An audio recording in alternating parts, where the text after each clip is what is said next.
Jim. Indeed, it's my honor to be here. About 10 or 12 years ago, United Fresh Fruit and Vegetable asked Cornell to establish a new training program for executives in the produce industry.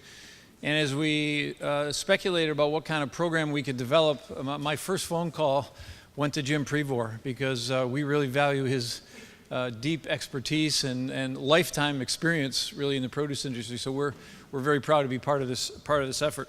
I'm going to talk about, I can barely see that screen.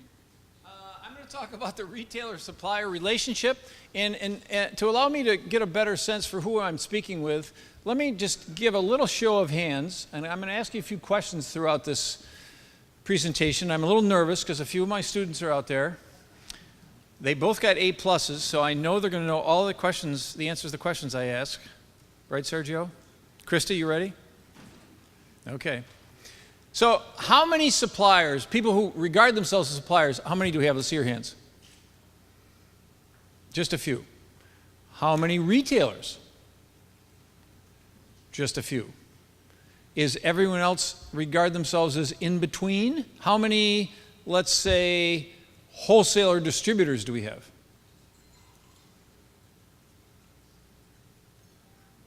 Who did I miss? Anybody not raise their hand? Transportation? How about transportation? One? Okay, well that's good. So it's a pretty even mix at least. So I'm going to talk a little bit about the interface and the developments between suppliers and retailers, sort of focusing on a lot of work that Cornell's done over the last 25 years or so on the retail side of the food distribution system, and in particular the produce distribution system. This is a little bit of an outline of what we could talk about if we had a couple more days here, some of the macro forces that impact the retail markets, and in particular with respect to produce. I'm going to focus, and I know some of my colleagues have talked about a number of these issues already today. I'm going to focus just on this one rectangle. I'll talk about buyers and sellers and the dynamics and how some of those relationships are changing and why. You saw this marketing channel diagram if you were paying attention a little bit earlier this morning. This shows the principal channels through which fresh produce flows from production to consumption.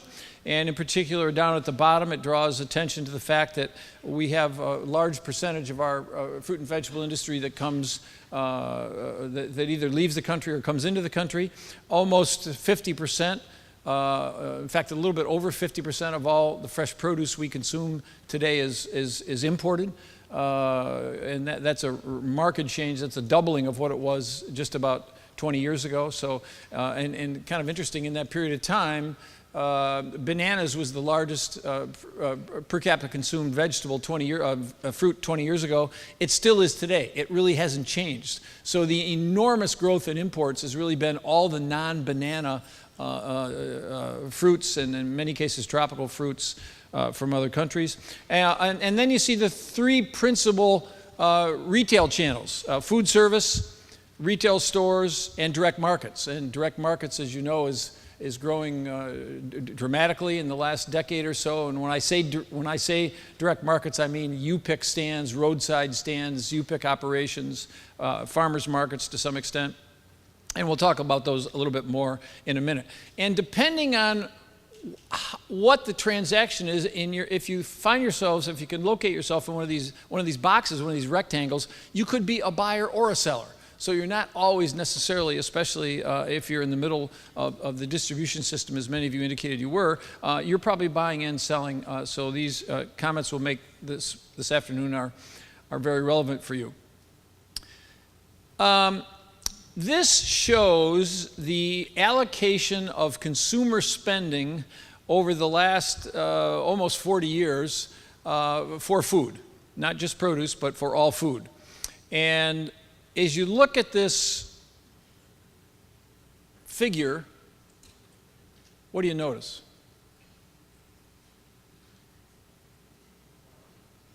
A little bit louder? So the marketing share relative to what returns to the farm has gone up dramatically. And related to that, but a little different, what else do you notice? Somebody else. Pretty obvious. The farm, a little bit louder. Yeah, the farm value hasn't really changed. So not only is marketing bigger, but the marketing portion is growing much more rapidly than the farm portion. In fact, if you looked at it a little more carefully and had a calculator nearby, in 1970, the farm or the farmer got about 32 cents out of every dollar that customers spent in a supermarket for food.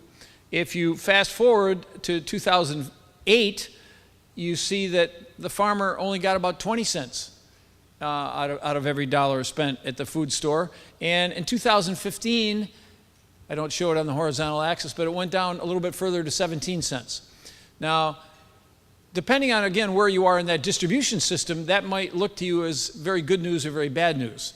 Consumers get access to the incredible amount of fresh fruits and vegetables, fresh food, high quality food, incredible variety of flavors and types of food from around the world. But the farmer only gets 17 cents, the farmer who some would argue, especially if it's at production level, responsible for producing the food, only really gets 17 cents from every dollar. And that's not 17 cents that the farmer puts in his pocket. That's 17 cents from which the farmer has to extract all his or her expenses for feed, seed, fertilizer, tractors, equipment, and all the rest. So it's a tough business. And from an agricultural production perspective, the share that the agricultural production sector is getting from consumers has been declining for about 40 years. On the other hand, if you were an investor and you were to look at this figure, and you imagine all of the incredible advances in technologies in that light blue portion, the marketing portion, that's everything after the farm gate, by the way. So that's transportation, it's wholesaling, it's retailing, it's profit taking, it's risk taking, and all the rest. And an investor might be tempted to invest in that growing portion of the food system and not the farm. So farmers have had a challenging outlook for the last several decades, and fruits and vegetables is very consistent here with respect to how much the fruit and vegetable farmer receives from the supermarket consumer. If we take a look at prices that consumers pay around the world, we see a situation that looks something like this, and I don't know if you can read this chart any better than I can, this little screen here in front of me, but it starts in, what does that say? Does that say 61 or 81? I can't even see it. 61. What's the first number on the?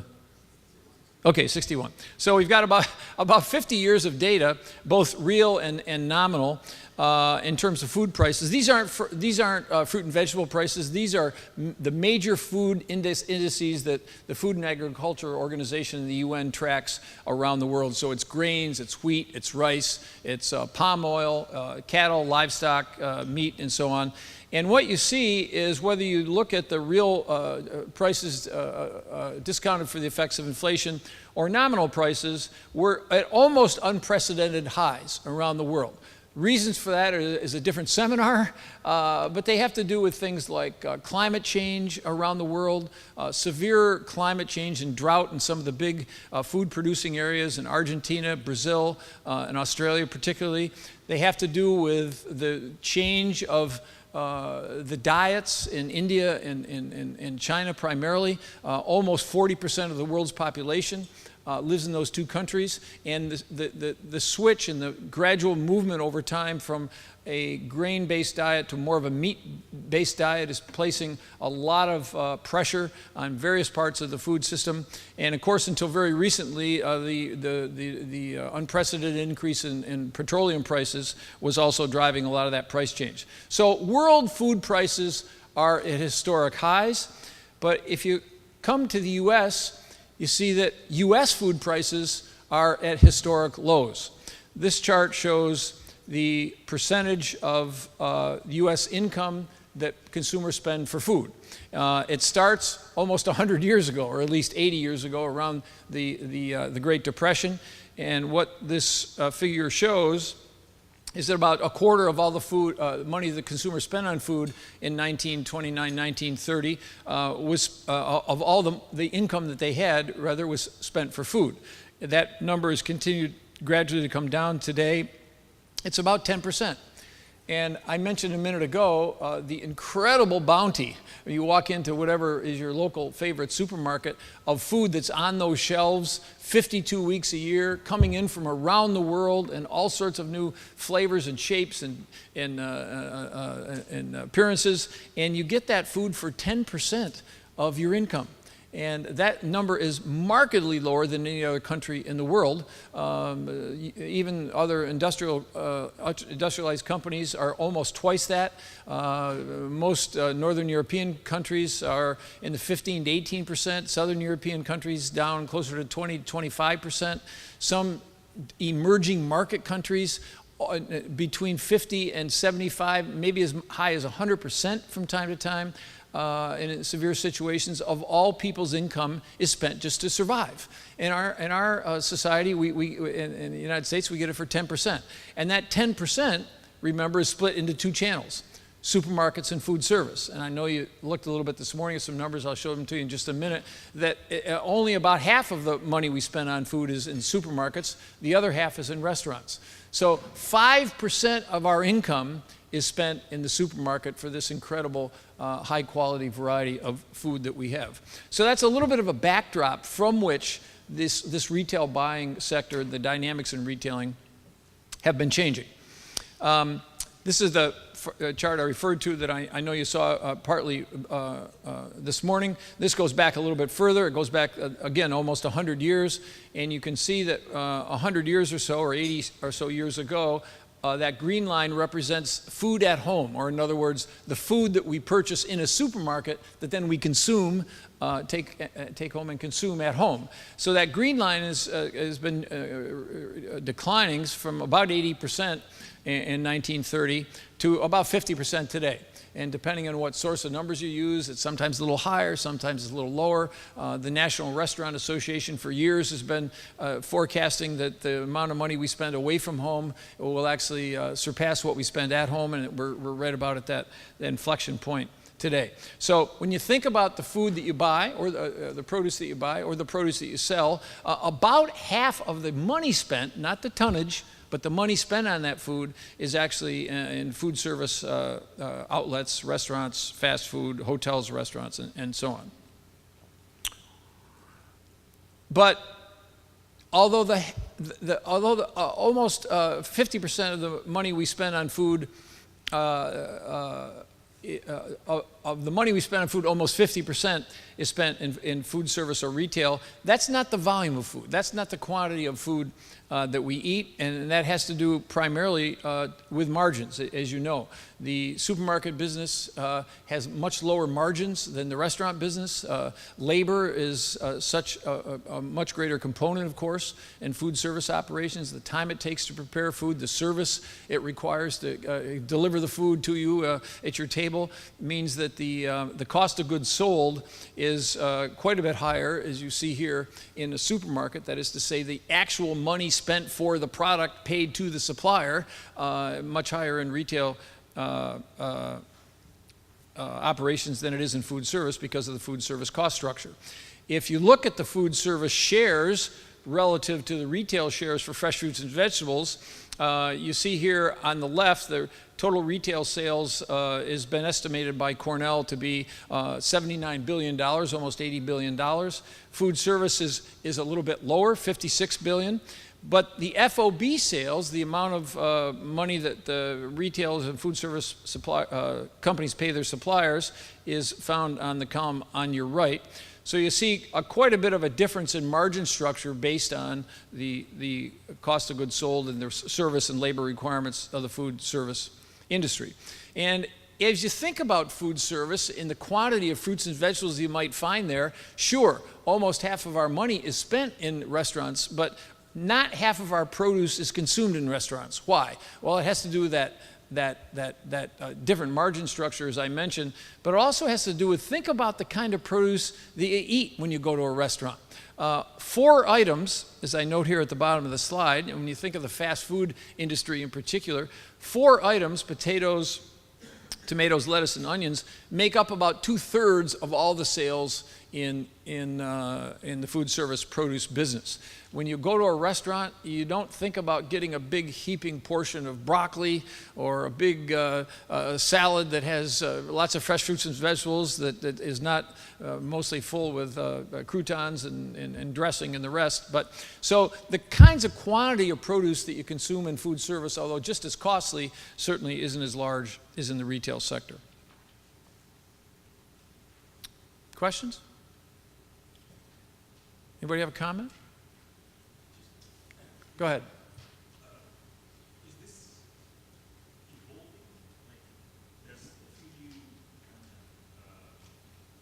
Is it evolving in what sense? in the sense that you have chains like Chiptoli and all these that actually have a bit more variety of products there. Is this sort of an opportunity to actually change that mold? Yeah, that's a very good point. We don't have good data on that, but my sense is yes, it is. And certainly a trend, and what I'm referring to is, gee whiz, you just can't get the quantity of fruits and vegetables that you'd like to get at a restaurant. A lot of consumers are pointing that out. So increasingly, restaurants are being more produce friendly, and you see salad options and fresh food that certainly didn't exist a decade ago, but have existed for a number of years. The same is true with white tablecloth restaurants, increasingly developing farm to fork programs with local produce featured on their menus. But if you look at the real volume in this $135 billion industry, it's still the case that relative to supermarkets, restaurants really don't have the quantities so far. That may be changing, but I think it's a very marginal change at this point. Any other questions? Great question.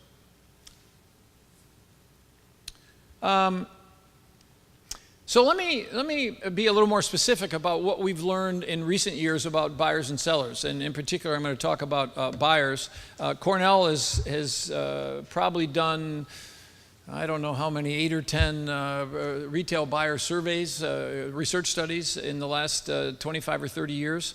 And we did one last year that had 2 components to it, and my colleagues are in the back, Rod Hawks and Chris Park, were collaborators on this study. We did 2 things. We surveyed buyers in a quantitative online instrument, and then we had in-depth interviews with a select number of buyers around the country. This is all focused, by the way, on the retail sector. We haven't done the food service produce buyer study yet. That's something that we envision in the future. It's a good follow-up study. But so I'm talking now, when I say buyers, pretty much about retail supermarket buyers exclusively. And we asked for their insights with respect to quite a number of different buying issues, and I'm going to share just a few of the results with you here this afternoon. We had 143 respondents, so 143 buyers across the country in virtually all retail types. So it's a pretty representative survey. We had 71% of the retail, so we had retail companies and wholesale companies responding to our study. 71% of the retail companies were strict retailers. 18% were sort of grocery wholesalers who had retail outlets. And about 79%, is that what that says? I can't read it, or 78%, of all of the sales of the top 50 retailers in the United States was represented in our study. So not everybody, but a very robust national sample. Oops. And then there were quite a variety of wholesale companies. And I know some of you raised your hand when I asked who the companies were, but depending on how you identify yourselves, some of our respondents identified themselves as produce wholesalers. That is to say, they probably weren't food wholesalers, but they were specialty fruit and vegetable wholesalers, maybe located on or off a terminal market somewhere. They were distributors or brokers, and in a few cases they were food service wholesalers. So that's who composed the sample for our study. And then we asked them a lot about their operations. We wanted to learn how they go about their buying process. And One of the things that we went to them with was that we said, well, we know that the produce industry is changing. It's occupying a different position in the supermarket than it did 20 or 30 years ago. And here what we see, I'll just draw attention to two things. This is the distribution of sales in a supermarket by major department. So in 1995, you see that the non-perishables, or the dry grocery section, was by far the majority. About almost 57% of all sales were non-perishable dry groceries, and 10.3% was produce, up at the top in the green. And that's gradually changed over time, and the middle departments, like dairy and frozen and bakery, have remained relatively stable. Dry grocery has continued to shrink. As you see, it's gone from 57 to about 44. Produce has continued to grow modestly from 10 to 11.6, and projected to go higher. And that's kind of an amazing statistic when you think it's 11.6% of a store that's much larger than the stores 20 years ago, and with a store that has more departments than just food relative to 20 years ago. So it's a larger percentage of a much greater store with a larger store, rather, with a greater mix of products. So that's a significant increase as consumers show more interest in consuming more, or at least buying more, fruits and vegetables.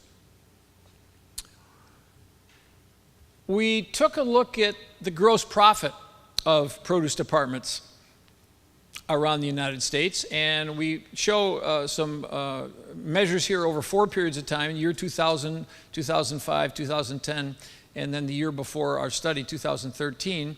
And what you see is a small change in both gross, the green, gross and net profit. So gross profit 15 years ago was around 36%.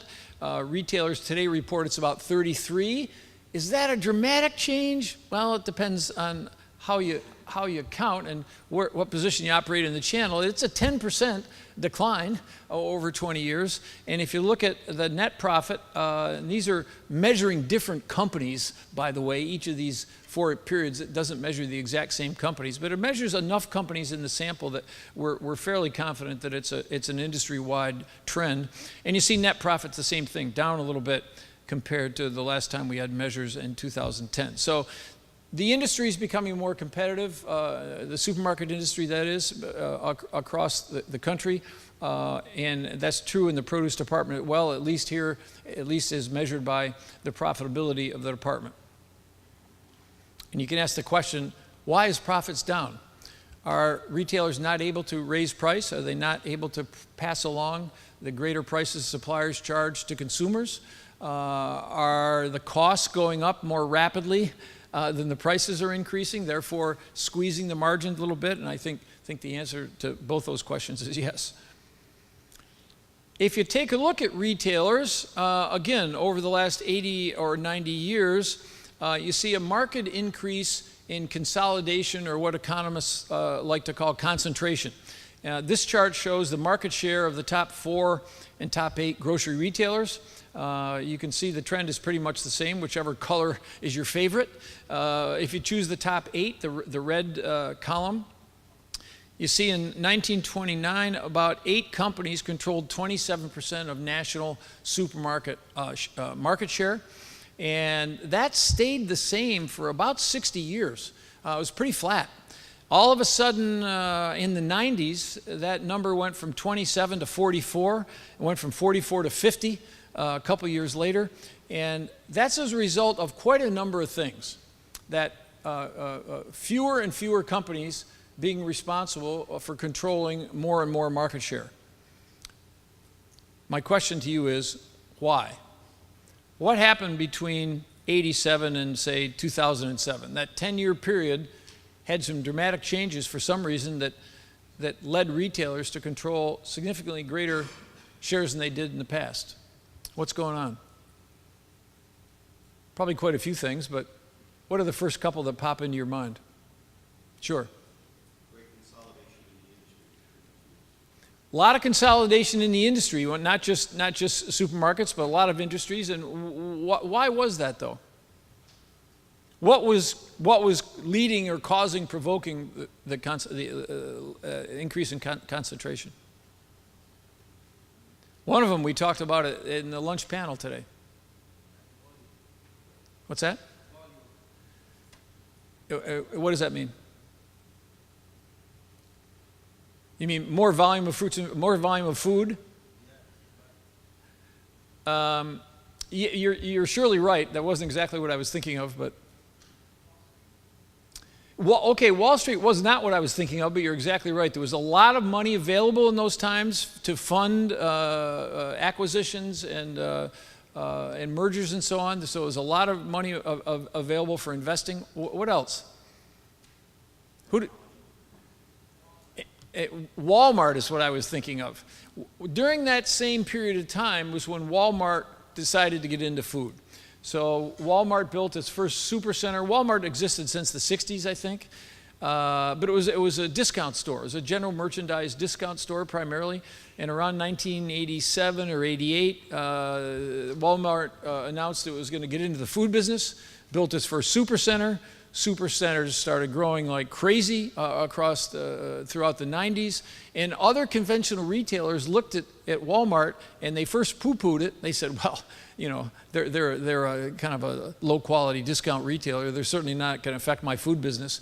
And before they knew it, Walmart was a $100 billion business before the end of the 1990s. And other retailers were asking themselves the question, shouldn't we get bigger too? Shouldn't we be able to invest in the same kinds of technologies that enables that increase in size that Walmart did? So Walmart was responsible for some of it, certainly. And you saw retailers around the United States really following in Walmart's steps. The school solution at that point was, well, we're going to have better quality, we're going to have better service, we're going to target our local customers, and Walmart's just going to be this big box retailer that's not going to be successful in the long run because they certainly can't handle fresh foods and fresh produce like we can. And they began to, a lot of supermarket companies, Kroger and Safeway and Ahold, began to acquire smaller companies and even similar sized countries around the country and around the world to combat the increasing size of Walmart. Then, since around 2007, you see it hasn't changed dramatically. Some of the companies found out that some of the retail companies found out that those acquisitions weren't as easily managed as they'd hoped. Ahold is a good example. Ahold had 31 banners in something like 20 or 25 different countries around the world, and they just couldn't manage it all. And in 2002, 2003, they had a enormous accounting fraud, and they began to spin off companies, and now Ahold is leaner and meaner than it was in those days. But they really realized that rapid acquisition, they couldn't keep up with the different technologies, the different languages, the different currencies, and companies started to dramatically reduce their expansion plans. So now we see a little bit more stability. Ahold, for example, after 10 years of retrenchment, has just recently combined, as you probably know, with Delhaize, and they have a very large combination of retailers in Europe and the US today. These are the largest food retailers in the United States. You say, well, if they're increasing in concentration, who are these big players? And I think you know the names of most of those. By far, the largest is Walmart. You see the store numbers are about 11,500 across the world, over 5,000 in the US. Most of those are supercenters. On the right-hand column, if you can read those numbers a little fuzzy, if you can read it in the back of the room, Walmart's worldwide sales are just a little under $500 billion, and their US sales is about half of that.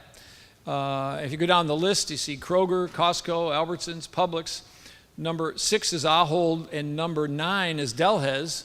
They're now a combined company as of last July. So you add those numbers together, they've got a couple thousand stores just in the US. Ahold is Dutch-owned, Delhaize is Belgian-owned. So the number, depending on how those numbers come out this year, they're going to be the number 4, number 5 retailer in the US and totally foreign-owned.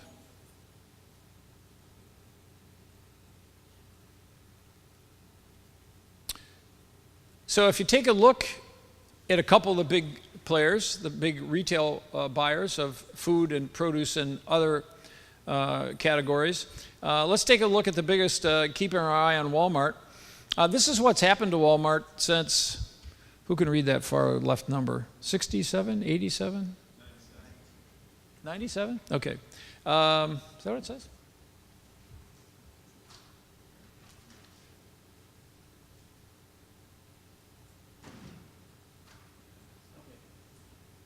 I'll tell you a funny story. I was on a field trip.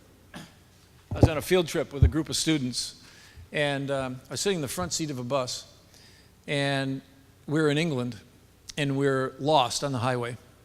And I had the map in my lap, and a bus load of students, and the bus driver says, well, where do we go? I said, well, I don't know, we're lost. And I said, you know, if you pull up and see that big road sign up ahead, there's some city names and some kilometers or something. I said, pull up and see, a little closer, and we'll see where we are. And all the students said, Professor McLaughlin, we can read that real easily. So I went home from that trip and I bought these glasses. But they still don't help as much as I need. So anyway, from the late 1980s, you see the red line representing the numbers of new supercenters built in the United States. And it went up dramatically for 10 years or so. So Walmart was building 250 supercenters a year. These are stores that are 200, that were in that era, 200,000, 220,000 square feet.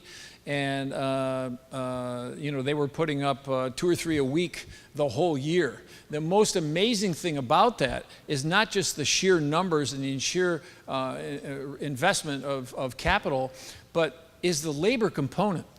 Think of not just building the stores, but finding the labor to open 250 stores of this magnitude with 250 store managers around the country. Is kind of an unbelievable feat. And the blue bar represents the total number of stores. Again, this is just supercenters. This doesn't count the Sam's stores or neighborhood markets or other express stores. So you see that the number of supercenters continues to grow and is projected to continue to grow, but the number of new stores, new supercenter stores that Walmart is building has been declining every year for the last 15 years, and now I think this year they're at 40 or 50 new supercenters a year, and instead of opening stores that are 220,000 square feet, they're opening stores that are much less than that, in some cases less than half that size, as the U.S. becomes saturated with those very large stores. By the end of this year, Walmart will add 60 new supercenters, 95 neighborhood markets, and this figure is kind of astonishing. That's for the stores are still so big relative to competition. That's about 10 million new square feet of food sales space, and that's as much as the next 24 retailers combined. So if you look at the CapEx forecast of the next 24 largest retailers, it barely keeps up with Walmart, even though Walmart's at its lowest level of CapEx and new store expansion in 15 years. We're fond of saying, or used to be fond of saying in the food industry management program at Cornell, that there's really no such thing as a national food retailer, because food retailers have and to some extent still continue to be fairly regional. But if you look at this chart, and these are Walmart supercenters around the United States, it's kind of hard to argue that Walmart is no longer just a regional player in the food business or the produce business. If you take a look at Walmart's growth in the last 10 or 15 years, you see in the early 2000s it was growing at double digits. If you look at the 1990s, it wasn't even the low double digits, it was pretty significant double digits. A couple of those early years in the 90s, they were literally doubling in sales every 2 years. And for a company that's $20 billion, to double in sales in a year or two is kind of unbelievable. But you also see in the last 4 or 5 or 6 years, that growth rate has declined dramatically. So what you see in the upper right of my slide is a compound annual growth since 2002 is almost 5%. But if you look at the last 6 years, it's down under 3%. So Walmart is struggling significantly compared to its historic past. If you look at the Walmart growth projected for the next 2 or 3 years, you see measures of store growth projected, and income growth, both continue to grow, but at a much more modest level compared to earlier years. This is Walmart's global sales in 2016, if you look at that blue line. So we're somewhere between $550 billion and $600 billion around the world. And you say, boy, that's a big number. How big is it? It's kind of hard to compare how big it is. So just for the heck of it, if you look at the next three largest retailers in the world, Kroger, Costco, and Carrefour, the large French hypermarket company, that's how their sales compare to Walmart. So if you add those three companies together, they still don't reach what Walmart is this year. We asked the retailers in our study how they buy fruits and vegetables today, that is to say via what technology or what channel. And they told us that 75% of all channel produce buying was conducted on the telephone in 1997. That's only 20 years ago when we did one of our produce studies. Today, that same amount is done electronically. So I remember even earlier years when I was a PhD student, I actually did a PhD dissertation study on the sort of a theoretical problem in the produce industry. And I went to a seminar by a guy who not too many people in this room will remember, but Jim Prevor will. Pete Purcell used to run a seminar for the industry that was extremely popular. It was virtually required for every produce buyer or seller, and it was a telephone sales seminar. And Pete was a consultant to the industry, and he would get a group of 10 or 12 people together every week around the country and conduct these telephone sales seminars, because that's how produce is bought and sold. I actually went and sat in on one of these when I was doing my research and learned a lot. But since that time, if you look over on the left, you see in 1997, 75% of all produce transactions were conducted on the telephone. And if you look at the right two columns, if you combine email and various EDI online platforms together, you have almost the same percentage today that's not done on the telephone. And that doesn't surprise anybody here, but the speed with which that's changed and what it's done to the relationships that used to be able to be built on the telephone that are now really no longer on the telephone, at least for major companies, it's had a fairly dramatic impact on the relationships between buyers and sellers. I'll dig into that a little more deeply. Here you see at the bottom right-hand corner of your screen the retailers and wholesalers in the orange bar, and you see that the percentage of retailers and wholesalers using the telephone is much smaller than those other companies. That means mostly the offline wholesalers and brokers and so on. And the EDI platform users are primarily the retailers and the large wholesalers. Produce buying structure. So in a typical buying office, there's all sorts of different titles. But if you look at most major supermarket companies, they'll say, well, we have a mix of buyers and category managers. The average number of buyers and category managers are, as you see them here in this pie chart, something like a 4-to-1, almost 4-to-1 ratio. But if you look at company size, it changes a little bit. So this is the numbers of buyers and category managers for only the large retailers in our sample. We define large retailers as those doing $2 billion a year or more. You see a lot more buyers and a few more category managers. Over time, you see a little bit less, so there's fewer buyers and fewer category managers than there were before. I think that's an interesting thing to think about because the companies are bigger. They're doing more procurement of fruits and vegetables. They're selling more fruits and vegetables. They've got much expanded SKUs of the different fruits and vegetables they're carrying, but they're all doing it with less personnel.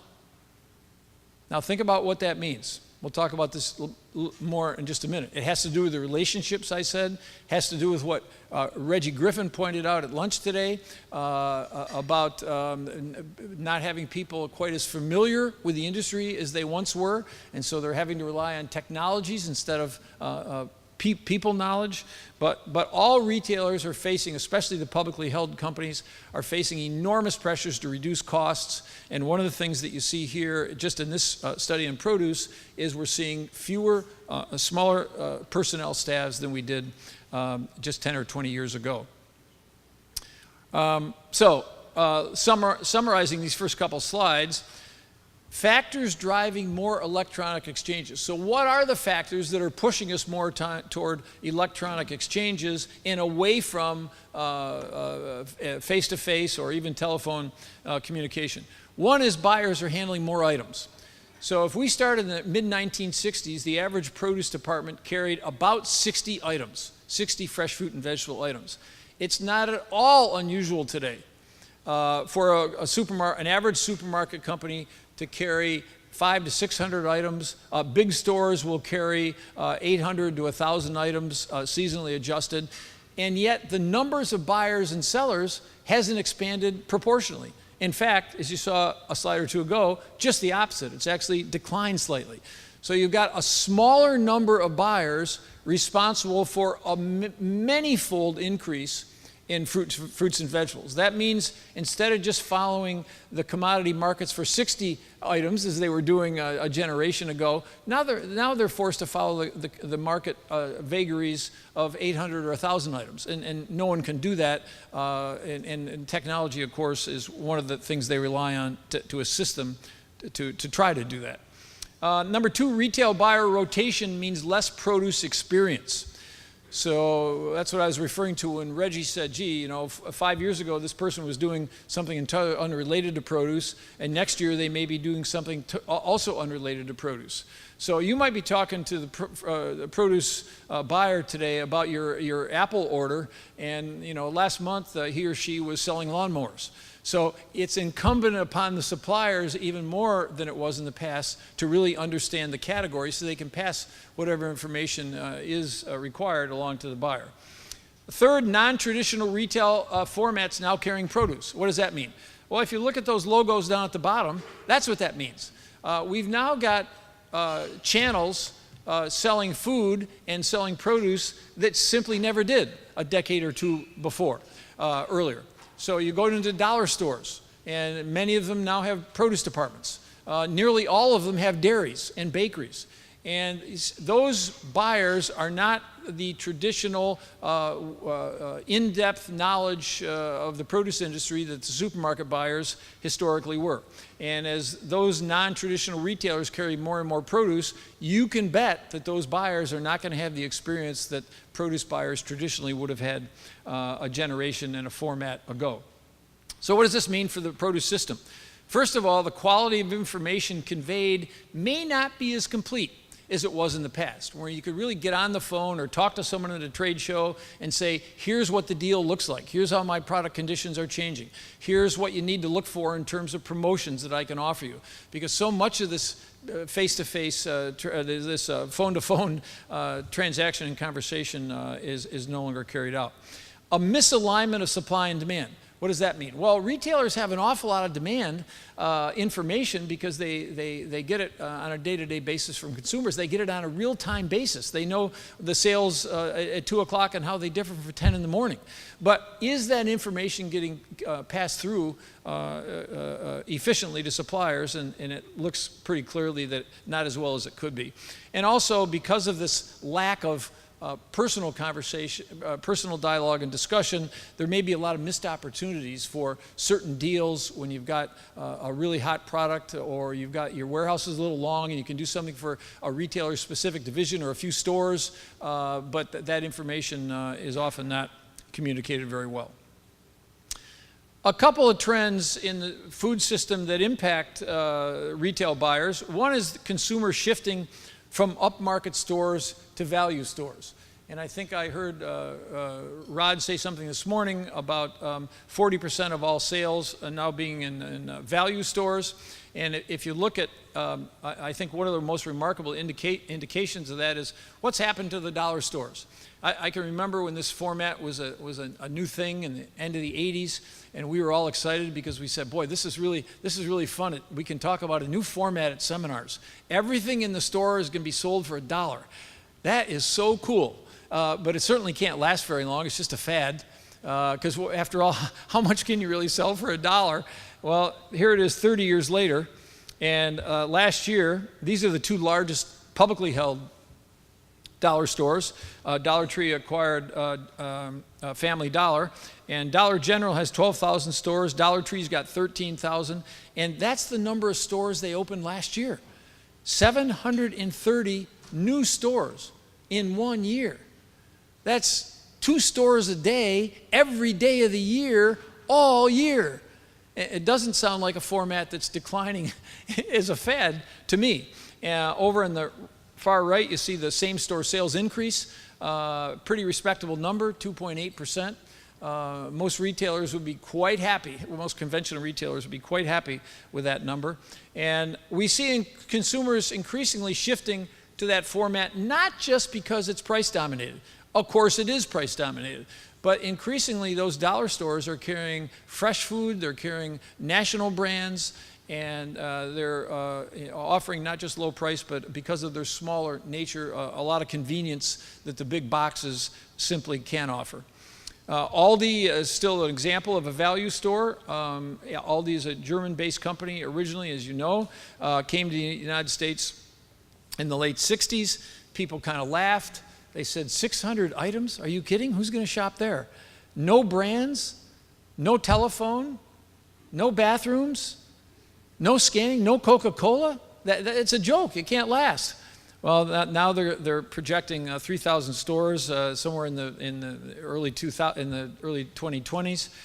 They're building about 80 or 100 stores a year these days, and they're also, although they started at 600 items, they're also moving up market the way that the dollar stores are, in the sense that they're adding fresh foods, they're adding very good quality fresh foods, they're expanding with new formats, they're carrying foods for consumers that you wouldn't have imagined Aldi targeting a decade or so ago. Here's some of their fresh produce ads, not just the hardware items of potatoes and onions, but some exotic fruits and vegetables, orienting their promotions around fruits and vegetables, including tropical fruits and the rest. Somebody mentioned a couple times this morning Lidl. Lidl, another German-based so-called hard discounter in the old days, is coming to the United States. They've already announced and are building their first 2 distribution centers on the East Coast.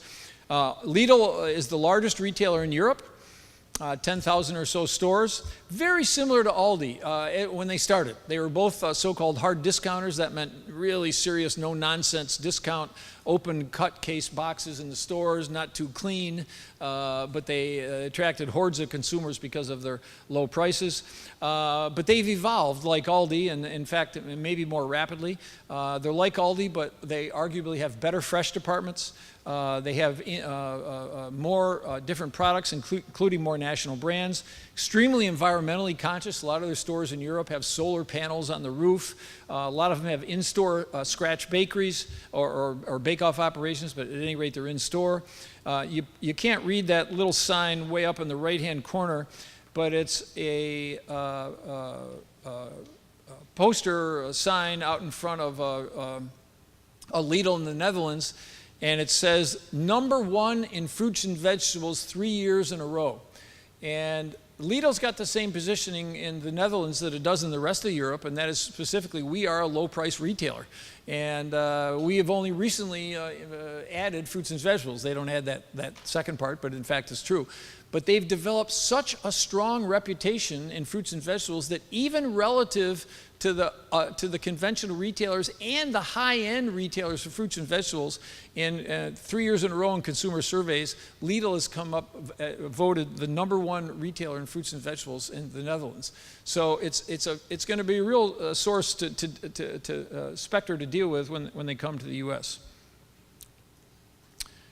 Retailers in the U.S. respond. This is an example of what a lot of your retail customers are doing. This is a Harris Teeter in South Carolina, and you see their locally grown and regionally grown programs. So the sign says, if you can't read it, we have fresh from the farm, locally grown produce if it's grown right here in your own state, or regionally grown if it's 6 what does it say? 6 or fewer hours from the store. So, if your store is located just on the other side of the border in Georgia or North Carolina, you can still be relatively local, but let's call that regional. So they're trying to capitalize on this consumer interest and really consumer obsession with locally grown produce. You walk into the front of their store, it says, we've got an incredible variety. Our farmers market, which is what they call their produce department, 849 items, 109 organic, 1,367 organic items around the store. So really trying to respond to this increasing threat that value stores have, imagining that they probably can't execute this kind of strategy as well. Buying structure from our study.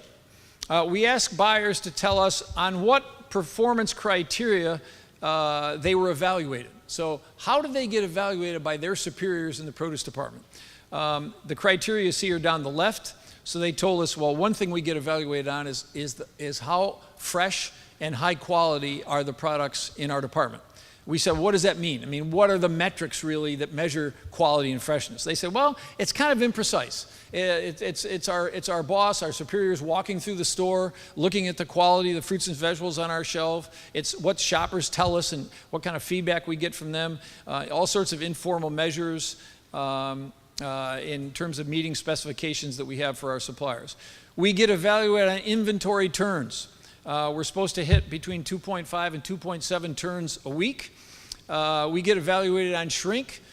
Produce typically has the highest shrink of any department in the store for good reason, especially if you're trying to cull the product that looks a little tired or out of condition to make your department look even snappier.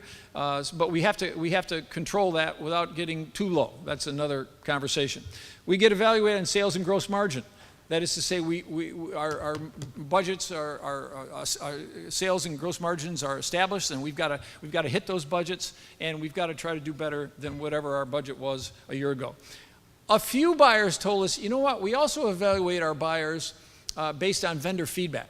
We said, what does that mean? Well, vendors know a lot of what's going on in the department and in our company, and they see us compared to their other customers. And they can often tell us what we're doing right and wrong. And if we trust our supplier partners, we often take that into consideration in terms of how we evaluate our buyers too. Very interesting additional rationale to have good relationships with your suppliers. Implications, greater efficiency in the system that will not go away. Obviously, that's what's driving so much of the move toward electronic online exchanges of buying and selling. And that's not going to go away. It has an enormous benefit that we all know technology provides.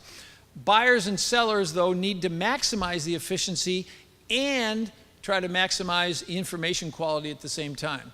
So the real balance that buyers have to achieve is maximizing the efficiency that they must increasingly rely on to do their jobs without losing that quality information that's so important. Shippers need strategies to communicate the vital information to buyers and different types of buyers. So I think it's fairly likely that the Lidl buyer or the Target buyer or the Dollar General buyer wants a different kind of product than the Walmart buyer, or certainly than the Wegmans buyer. And increasingly, it's a function of the suppliers to be able to understand and provide that different kind of information. And who has the responsibility for helping the retailers achieve that balance? I think it's a real opportunity for suppliers. We ask produce buyers to tell us what percent of their purchases came from each of the different supplier types: grower shippers, brokers, wholesalers, or general line wholesalers. When I say general line, I mean grocery wholesalers that carry produce as opposed to produce wholesalers that typically carry just fresh fruits and vegetables. And you see 4 points in time here from 1997 to 2014.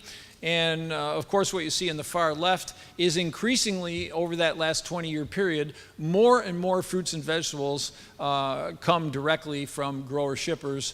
And if you look at the colored bars to the right of that, you see fewer and fewer come from the wholesalers. So sort of a general summary is the whole industry is increasingly interested in cutting out the middleman, so to speak. even notwithstanding the outstanding distribution companies we had up here in the panel today, providing services that growers shippers really need and retailers can't provide for themselves either. So those outstanding wholesalers and brokers are not going away, but they're serving to some extent different customers for different reasons than they did in the past. We ask retailers to tell us how many suppliers they had. So over in the left-hand side of your figure, you see according to size, the orange bar represents large retailers from 1997 to 2014, and they're using slightly more suppliers than they were in the past, 355 to 367 to 393. So large retailers are using even more suppliers than they were in the past. Why do you think that is? Sure, Sergio?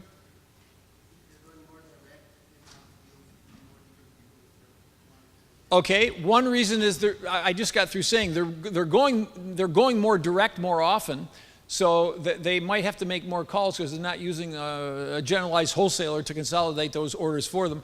Then there's another reason. What's that? Okay, that wasn't one I was thinking of, but they're also trying to diversify their business more by offering different kinds of fruits and vegetables that perhaps they didn't in the past. I'm thinking of another one that I also sort of referred to. Yes? More diverse demands in the market, and specifically what kind of demands, what kind of market demands? Well, health demands, consumers interested in maybe eating more produce in general. I'm thinking of local. Can anybody deny how important local has been in the last decade or so? And what that means is, if you're going to execute local efficiently and effectively, I should say, it's a lot of different little farmers around your store, around your locale that you might have to interact with. We ask buyers what attributes they look for when they buy fruits and vegetables. They say, well, first of all, certain things we hardly even discuss because they're just given. Things like price, quality, food safety, traceability, integrity. If you're a supplier, when's the last time you talked to a buyer about your integrity? Probably never, because it's just assumed. And when's the last time you talked to them about food safety? Probably not very often, because it's assumed that you qualified, and after that, it's not part of the conversation. Am I right? What instead you might talk about on a transaction-to-transaction basis are forming true partnerships and alignment of goals. That is to say, does the supplier have the product when I need it? Is he or she willing to find the product when I'm short? That makes a huge difference to me. Does the supplier assist with meeting the overall goals and position of my retail company? I know what I'm supposed to do as a buyer reporting to my senior VP of merchandising or my company leadership in terms of positioning produce department, but is my supplier helping me do that with the rest of my store and company? Buyers also told us innovation is more important today than in the past. There's so many new varieties with outstanding flavor and taste, maybe even with different size. Can I get an exclusive agreement on that new outstanding flavor that your company has developed or has access to? Communication is an important element. Need to know when the shorts and quality changes are coming. What kind of merchandising programs are available. Levels of buyer-supplier, buyer-vendor engagement. Categories of assistance, levels of category management assistance, and is the supplier really willing to take ownership of my DC? That is, the supplier increasingly, we expect to have some responsibility in managing my overall supply chain. A lot of retailers told us, just a little over the majority, that they're using scorecards for their suppliers today. Retailers often meet with vendors, especially the larger vendors, sometimes 15 to 20 times a year, sometimes as often as weekly. And quite a number of other retailers told us they're considering using scorecards very carefully, and they track the criteria and the metrics of each of these vendors according to those metrics. Costs, fill rates, that is to say on-time performance and how many rejections they might have, category performance criteria, social responsibility. what kinds of social responsibility is the vendor engaged in? Are they taking care of their employees? Do they have safe practices for their labor? What about health practices and fresh water and education for their employees? Food safety, as I said, it's used to qualify the vendor initially, but maybe rarely referred to afterward. And let me just say one last thing about transportation. Another key area we talk to buyers about. Here you see at the bottom what won't surprise you, but it's on the left-hand side you see the market increase in fruit and vegetable shipments by trucks from 2009 to the end of 2015, up about 25%. We see the cost of a truck also up in the same period of time across the United States. That doesn't surprise anybody either. And this is kind of surprising, though, to me. In the upper right-hand corner, you see the percentage of all fresh fruits and vegetables shipped by those 5 major sources of transportation.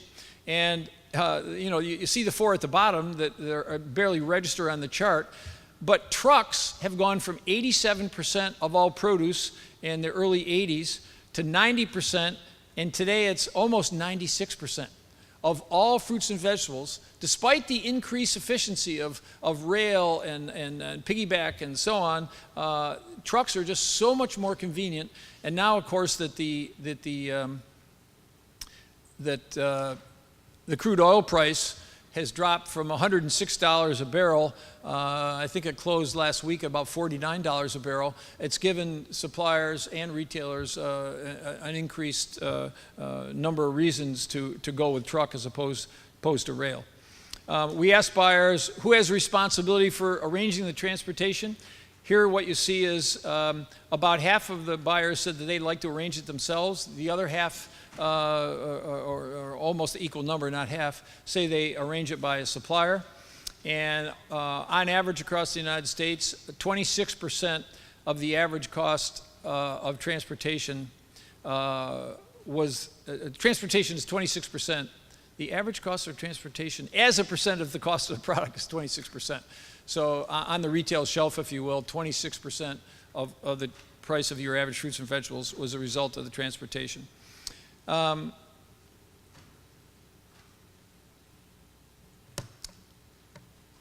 think I'm going to end it right there and ask if you have questions. I will say that this is just a few slides from a much larger produce buyer study that we did completed last year. If anyone was interested in the study, please let one of us from Cornell know, and we'd be happy to send that along to you. Any questions? Yes.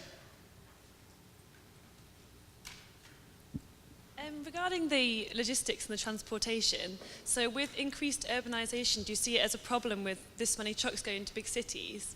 So with the more produce that's demanded and the more the population grows and the more urbanized places become, and obviously traffic's an issue, do you think there'll be a food supply problem with all of these trucks going to all these smaller convenience stores rather than one large retailer?